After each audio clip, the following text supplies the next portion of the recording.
Hello and welcome. You're watching News 9 Live. I'm Shweta Kothari. The last 48 hours have spelled doom for parents in East Delhi. 7 newborn babies died after a so-called baby care hospital in Delhi's Vivek Vihar caught fire on Saturday night. The details of the fire are horrific, gut-wrenching and inexcusable.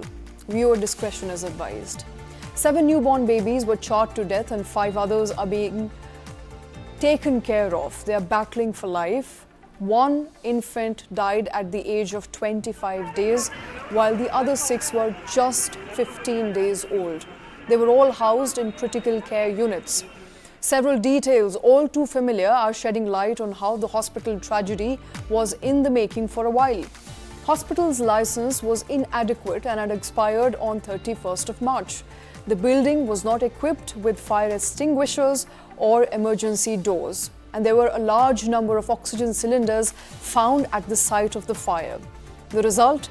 A fire snuffing out life, killing newborns in a pediatric facility. Here's what we know so far.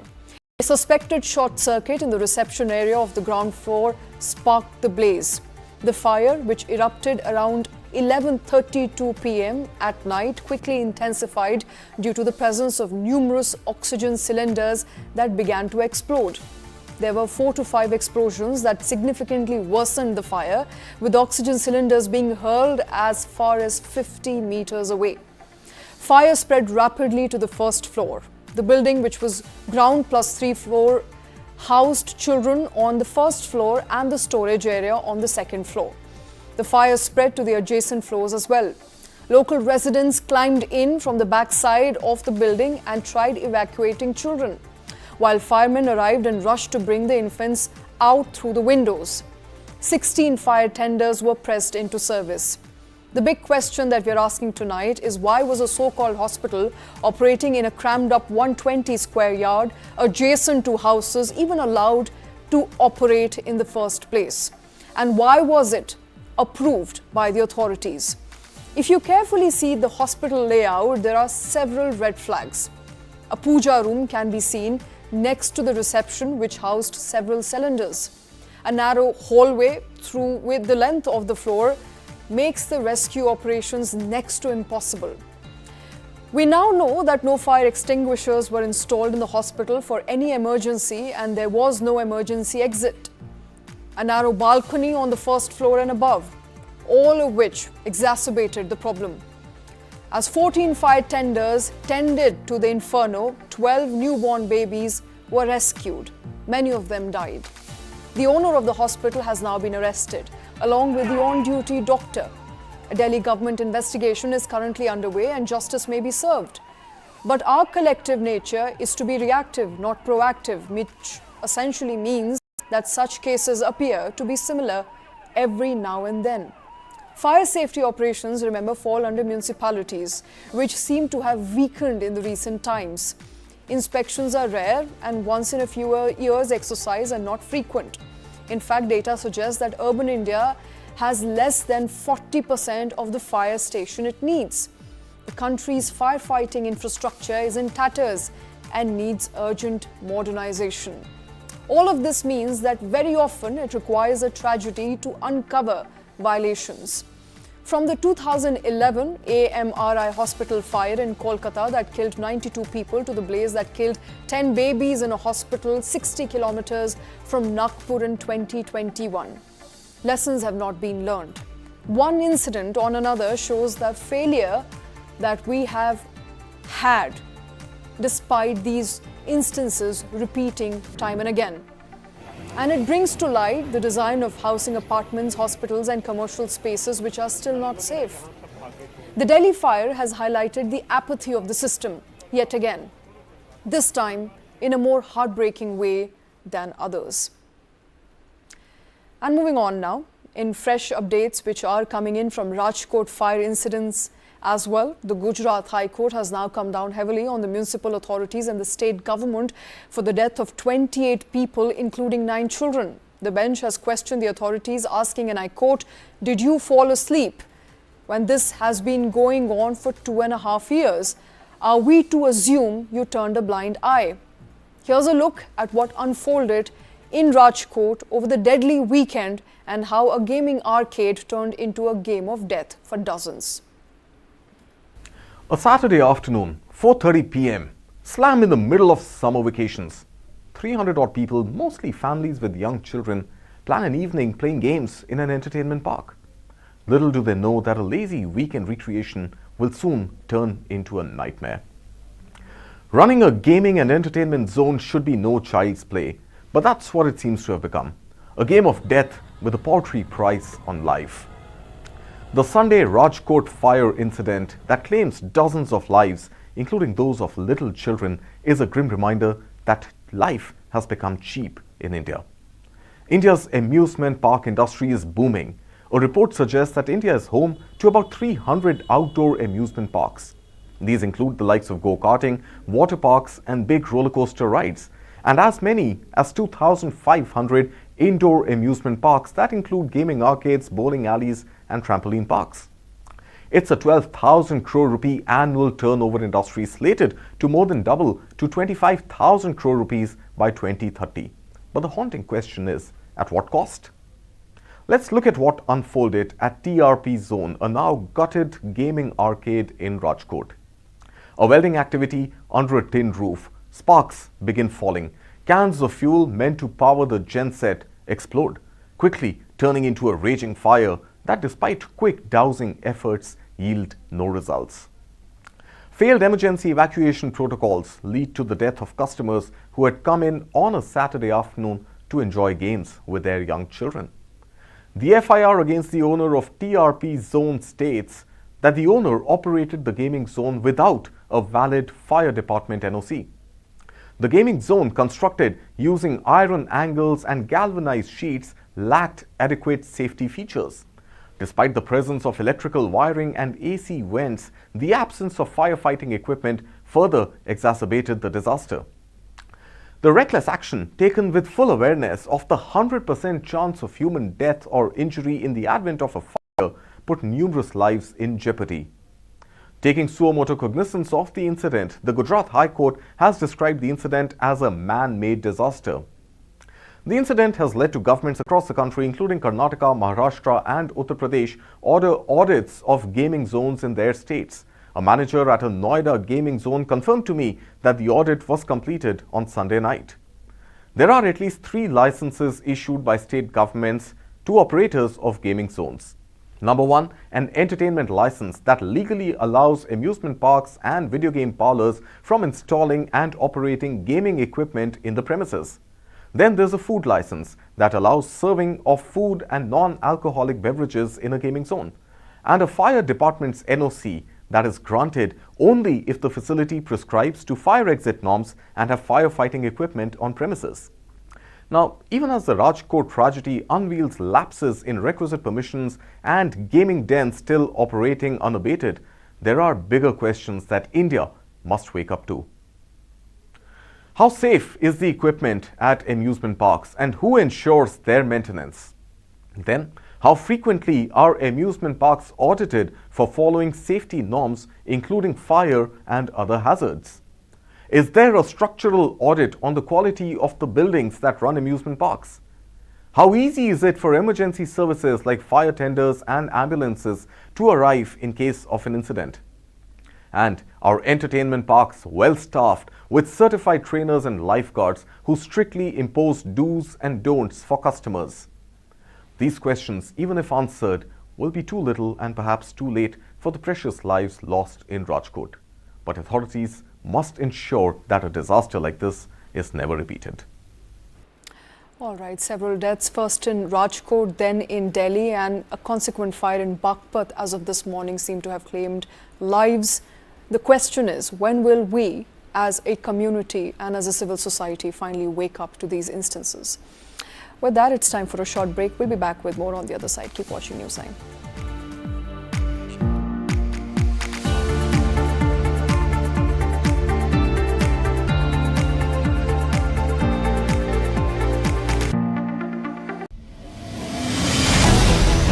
Why is the state not looking at putting an embargo on that?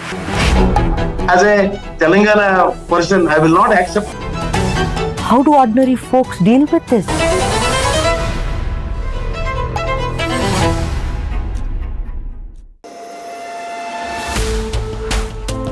I don't think anybody has isolated Ajit Dada Pawar. Ajit Dada has isolated himself. That led to a lot of bad blood between the ruling partners. It is not true. You know it very well who these elements are, who these individuals are. And these are the very reasons why you see a division in the party. Now this contest between Supriya Sule and Sunetra Pawar is really a proxy war between uncle and nephew, and it's being fought in the family bastion of Baramati. This and more. Streaming on News 9 Plus. Subscribe and get free vouchers.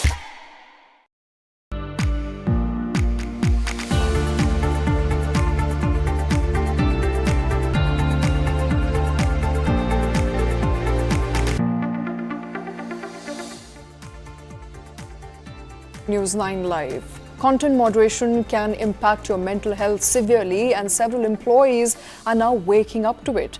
Former Cognizant technology employees are suing the company for willfully concealing the mental health harms that moderation has caused to them over the years. Take a look.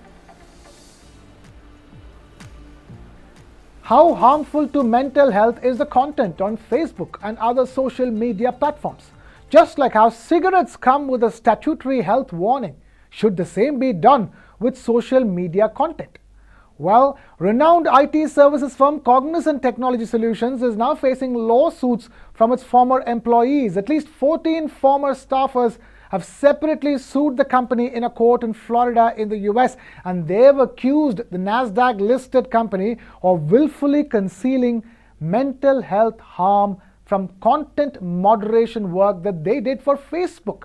It's the first time Cognizant is facing lawsuit over its Facebook contract, and it comes nearly 4 years after Cognizant ended that content moderation contract it had with the social media giant. And it's being compared with how tobacco firms failed to disclose the health-related problems of cigarettes in the past. So what exactly is this content moderation contract all about? This work is largely focused on determining whether certain content violates client standards, and it can involve objectionable materials. Cognizant had ended the contract with Facebook in the year 2020. The contract, which began in late 2017, was worth almost $250 million in annual revenues for Cognizant. Cognizant had employed over 650 employees for content moderation work. But trouble began soon when those deployed in the work started complaining about the psychological harm caused to them by the work that they were doing. And now some of them are suing Cognizant, saying that the company did not tell them the extreme nature, high volume, and severity of the content that they would be reviewing. The petitioners say that they are suffering from post-traumatic stress disorder, or PTSD, as their work involved watching and manually removing vile content including murders, rapes, and abusive language.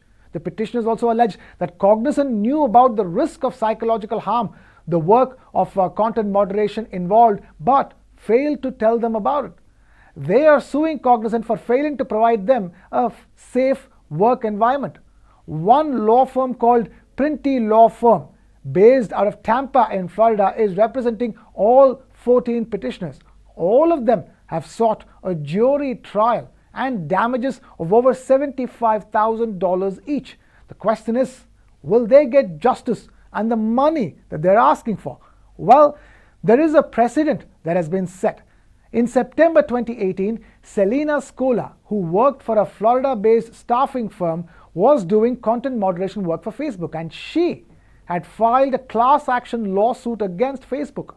2 years later, in 2020, Facebook, or Meta, agreed to pay $52 million to compensate over 14,000 people who worked as content moderators hired by third-party contractors, including those hired by Cognizant. That's a clear sign that Facebook or Meta knows how mentally harmful the content on its platform can be. So, is it time for a statutory warning to users like you and me? All right, moving focus now to India's real estate market, which is exploding. Some even call it a bubble in the making, but there is a surprising twist. Affordable housing or housing priced below 60 lakh rupees are not a part of the real estate boom. The problem is not demand. After all, who would not want cheaper houses? The problem is on the supply side. Is there a logical explanation to this? Let's take a look. New supply of affordable homes priced up to 60 lakh rupees declined by as much as 38% across 8 major cities during January to March this year, as per a report by Prop Equity. The supply of affordable homes stood at just over 33,000 units for the first quarter of this calendar year, against 54,000 units in the same period last year. The decline in affordable housing has been predominant in 8 major cities, including Delhi NCR, Mumbai Metropolitan Region, Bengaluru, Hyderabad, Chennai, Kolkata, Pune and Ahmedabad. Last year, less than 180,000 affordable housing units were launched, which is 20% less than the units launched back in 2022. This downward trend in the supply of affordable homes has been ongoing for some time now and is expected to persist all through this year as well. But the same is not true for expensive houses. Take luxury housing, for example. Data from Anurag shows that the share of luxury homes priced over 1.5 crore rupees has tripled over the last 5 years. Before COVID-19, luxury homes accounted for just about 11% of new houses. Now that figure has jumped to 25%. But why is this happening? And what are the factors that are making affordable housing a dream to own a home out of reach for common man? For one, rising real estate prices and surging construction costs make homes increasingly unaffordable. Then the overall construction cost in India is further expected to surge up by as much as 6% this year, as per a JLL construction cost guide. And finally, high interest rates make acquiring houses dearer. The cost of capital is high for builders and they pass it down to customers. Customers then take EMIs at higher interest rate to buy those already inflated houses. For developers, the mid-range to premium to luxury is where the moolah is. The pent-up demand during COVID is still getting satiated. So demand for that segment is higher and builders are able to charge a markup as there are enough buyers willing to splurge. But for those metro dwellers who don't have deep pockets, the affordable housing segment is all elusive. Will things change for better after general elections? And will inflation dip to ensure cheaper cost of capital and lower EMI? Well, we will have to wait and watch. And with that, it's time for a short break. We'll be back with more on the other side. Keep watching News9.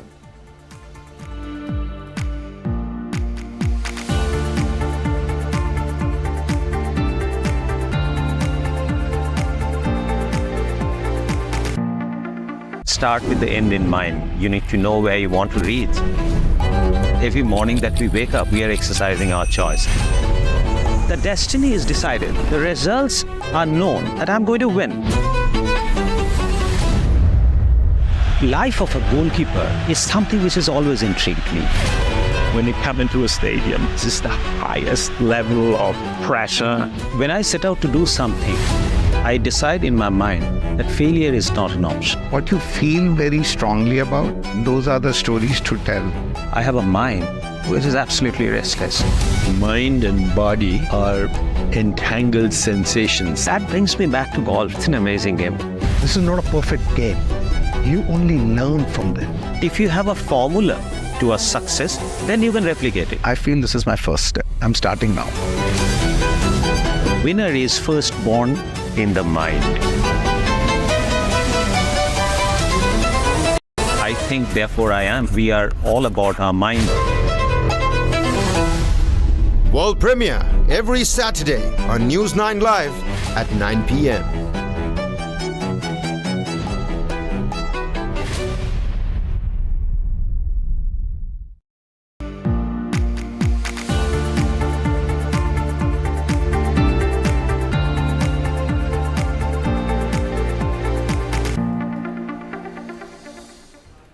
Welcome back. You're watching News 9 Live. I'm Shweta Kothari.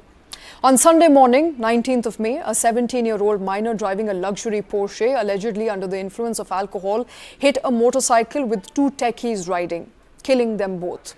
The incident grabbed national headlines, attentions, and authorities are now making new detentions and arrests every day. But road accidents continue to dominate headlines almost every single day. They are unabated. Another driver of a luxury car, an Audi this time, mowed down a senior citizen, a former All India Radio employee in the National Capital Region. A speeding SUV overturned, killing a 26-year-old driver on the Noida-Greater Noida Expressway. One can go on, and yet little action seemed to be taken either against reckless drivers or in rewriting laws that let these drivers get away with culpable homicide. The trend, in fact, is not new. Back in 2016, another 17-year-old teenager boy ran over a marketing executive in Delhi while driving his father's Mercedes-Benz. He too got away with it. Drunken driving cases are not uncommon in this country. In fact, let's crunch some numbers for you. According to road accident data for 2022, drunken driving accounted for a substantial portion of road fatalities. In that year alone, over 3,000 accidents and more than 1,000 deaths were attributed to drunk drivers, comprising 11% of the total road accidents in India. All in all, every year, India reports about 5 lakh road accidents, and in many of these cases, drivers are usually drunk. In 2023 alone, 16,000 people were booked for drunken driving in India's National Capital Region. These numbers present a harrowing picture, showcasing the country's dark reality. And the Pune incident has also sparked a nationwide debate on the efficacy of drunken driving laws. Now, what does the law say as far as minor underage drivers are concerned? The juvenile law prohibits naming young people who are under 17 years old. If the minor has committed an offence, the guardian of the minor or the owner of the vehicle will face legal action.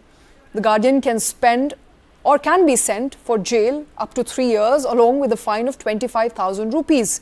The juvenile is subjected to fines specified in the Act, and any custodial sentence can be modified in accordance with the Juvenile Justice Act.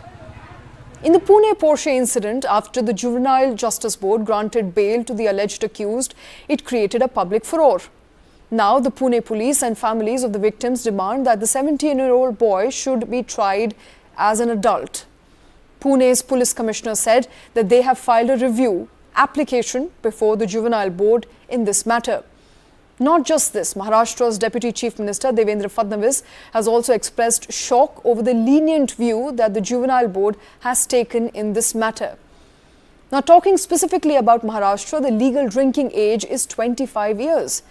And for minors, any amount of alcohol in the blood while driving is completely illegal. But if we visit and revisit legal consequences of such incidents for juveniles, they are nothing more than a slap on the wrist. And like other such cases, the Pune Porsche accident has its own share of controversies. As per the Pune police, based on instructions of 2 doctors at the hospital, the blood sample of the accused was thrown into the dustbin and was in fact replaced.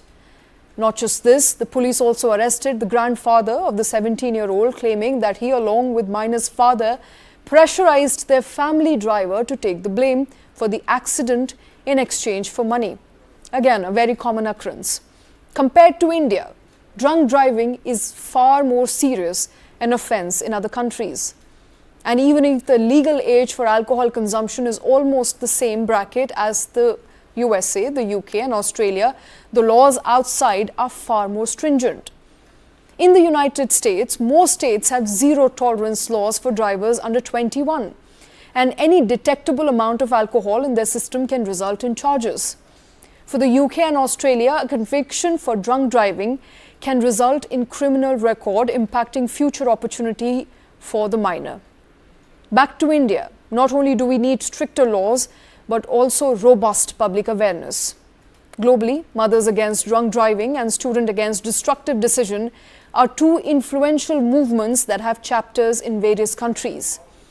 These movements have made strides in legislation, awareness and community support for responsible driving behavior. It is time for India to make such laws stricter and campaigns robust. It is time for us, the citizens of India, to get behind the wheel to drive change. Let's begin with pushing for more stringent drunken driving laws. And with that, it's a wrap on this show. Thank you for watching.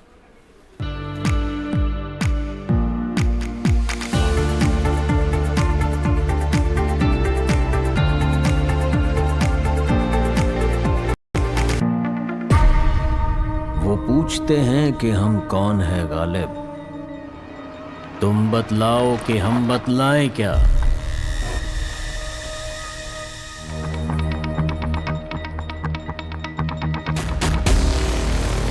I told him, you do